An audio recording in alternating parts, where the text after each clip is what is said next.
Et on continue, on va corriger cet exercice. Une citerne ayant une capacité de 8500 litres est remplie d'eau à 60%. Donc elle n'est pas complètement remplie d'eau, un peu plus que la moitié. Quelle quantité d'eau en litres cette citerne contient-elle? Donc déjà, avant de faire son calcul, ici la moitié c'est 4250. Hein. Donc on sait que 60%, ça va être au-dessus de 4250. Voilà, 5000, quelque chose comme ça, on verra. Mais déjà, on s'imagine un ordre de grandeur, d'accord? Allez, quelle quantité d'eau en litres cette citerne contient-elle? Eh bien, on attaque. Hop. Moi, je vais essayer de mettre droit pour... voilà. Quantité d'eau.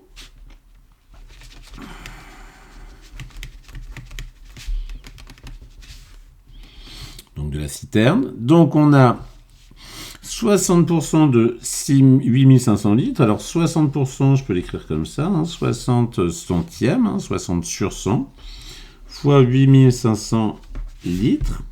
Donc ici j'ai bien mon petit libellé, on aligne bien le signe égal. Donc 60%, là on peut simplifier, ça fait 6 dixièmes, 0,6.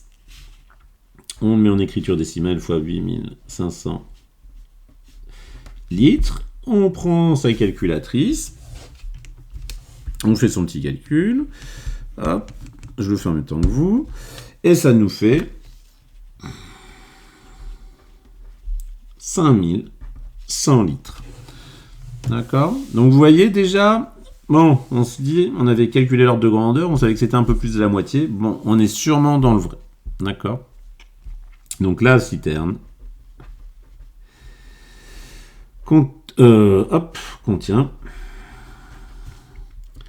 5100 litres. Ok, petit 1, c'est fait. Allez, je vais changer le stylo pour le petit 2. Non, ça c'est petit A. Et pour le petit B, on me posait quoi comme question? On peut reprendre l'énoncé. Voilà. Alors, quelle quantité d'eau en litres cette citerne peut-elle encore recevoir? Trouver deux méthodes. Alors, trouver deux méthodes pour répondre à cette question. Alors, quelle quantité d'eau peut-elle recevoir? Bah, c'est simple. Alors, le libellé, on va mettre quoi? Je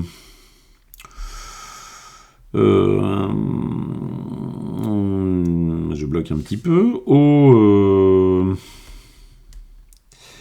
quantité d'eau encore recevoir qu'il faut que je trouve quantité d'eau il faut que je trouve un autre libellé là je bloque quantité d'eau à recevoir je suis bloqué quantité d'eau à recevoir, bon, c'est pas le libellé du siècle. Hein. Voilà, quantité d'eau à recevoir, donc pouvant encore être reçu, mais ça fait beaucoup. Et donc, bah, c'est simple, c'est 8500 litres moins 5100 litres. D'accord? C'est la différence entre le volume total, hop, je bouge un petit peu, entre le volume total de ma citerne et ici l'eau qui est déjà contenue dans ma citerne. D'accord? Donc ça nous fait de tête 3400 litres. Bon, ça c'est fait. Allez, maintenant, je vous ai demandé une deuxième méthode. Alors la deuxième méthode, si je vous l'ai demandé, c'est que c'est intéressant, c'est qu'on sait qu'elle contient 60% d'eau. Hein, ici, si j'ai ma citerne, ici, cette partie-là, elle représente 60%. Donc, toute ma citerne, c'est 100%. Donc ici, cette partie-là, forcément, ça va être 40%. D'accord? 100% moins 60. 40%, 40 plus 60, 100. Donc, quantité d'eau...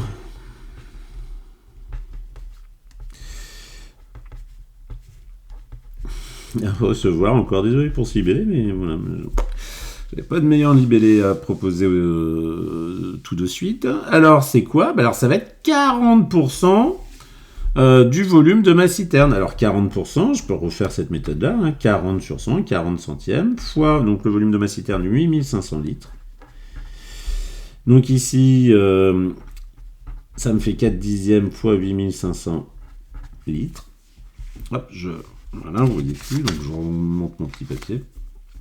Et donc, hop,